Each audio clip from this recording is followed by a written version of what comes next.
And this is Let's Ask Pilipinas. Okay, nagpaalam na tayo kay baby ko, Baby Grace. Sina Roderick, Ladylyn, and Martin ang naiwan para ipagpatuloy ang laban patungong jackpot round. We are now about to begin round 2 at pagkatapos ng isang round, isa pa ulit ang mawawala. Roderick, Ladylyn, Martin, kamusta kayo? Okay po. Okay naman, ang sarap Sir, ano? kain po tayo. Kaya nga, nakakaingit ka eh, oh. Sige, kain ka lang. Roderick, grabe ka. Okay, good luck sa inyong tatlo. Let's proceed to round 2. Game. Question number 4, worth 8,000 pesos. Para sa round nito, tatlo na ang mga posibleng tamang sagot. Ito sila. Coco Jam, Sapin-Sapin, Kalamay. At ang tanong, anong pagkain ang pinakamadikit sa ngalang-ala? Okay. Answers up. Pakita natin, umpisa natin si Roderick. Roderick, ano? Ang sagot ko po ay kalamay. Kalamay. Opo.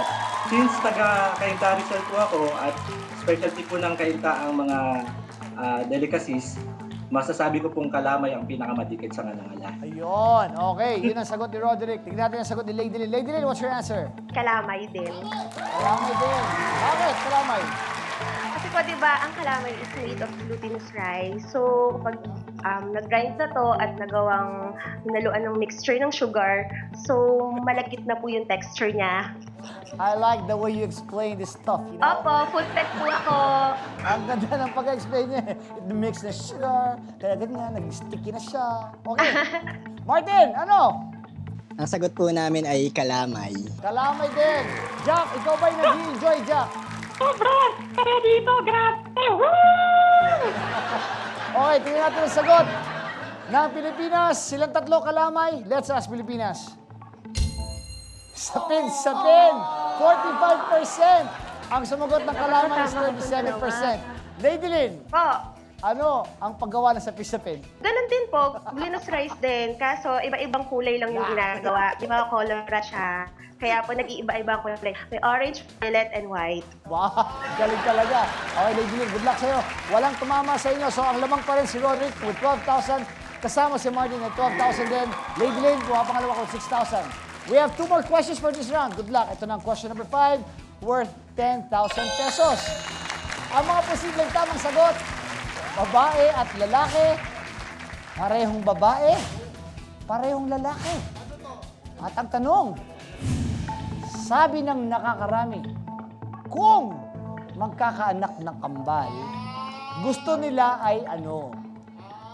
Answers up. Tingnan natin, umpisa natin kay Ladylyn. Ladylyn, what's your answer, Ladylyn?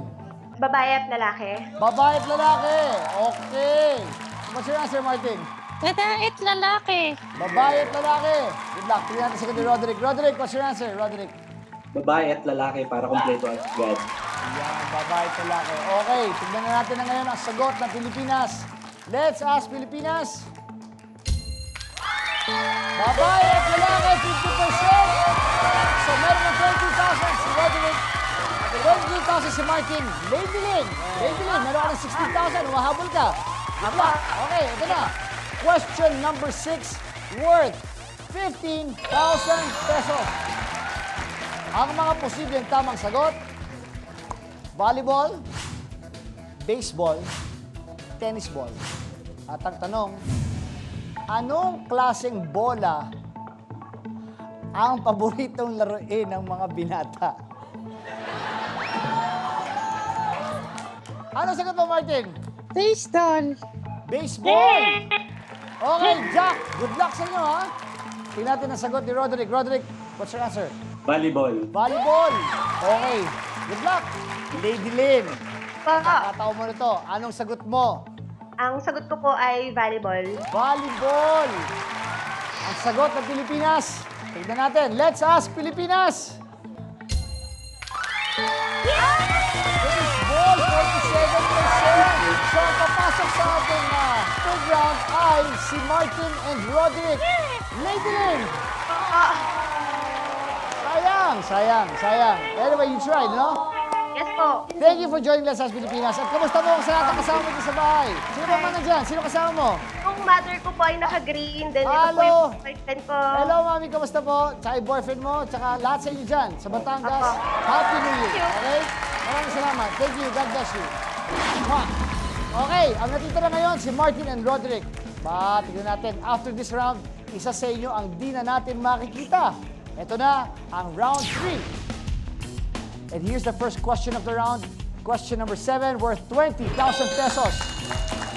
Ang mga posibleng tamang sagot: alahas, pera, gadgets, appliances. Ito na ang tanong. Sabi ng mga Pinoy, ito ang unang pinupuntirya ng mga akyat bahay. Umpisahan natin sa'yo, Roderick. Anong sagot mo? Ang sagot ko po ay pera. Bakit pera, Roderick?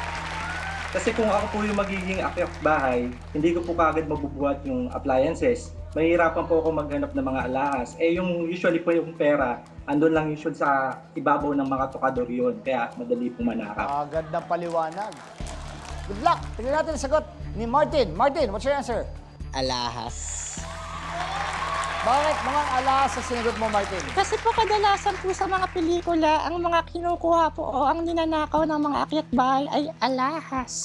Okay, tingnan natin ang sagot. Pera, Let's pera, pera, ask pera. Pilipinas! Pera! Pera, 45%. Ang sumagot ng alahas, 30%. So, biglang lumamang na ngayon si Roderick via 42,000. Martin, Jack, meron ka pang 37,000, ha? Ito na. Question number 8 worth 35,000 pesos. Ang mga posibleng tamang sagot: mga janitor, mga waiter, mga driver, mga masahista. At ang tanong, ayon sa nakakarami, kulang sila ng pasasalamat mula sa atin. Martin, Jack, anong sagot mo? Ang sagot po namin ay Janitors. Bakit janitor?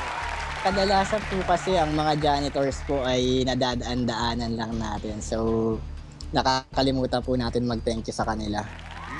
correct. Okay, Martin, good luck. Tingnan natin ang sagot ni Roderick. Roderick, anong sagot mo? Mga janitor. Mga janitor din.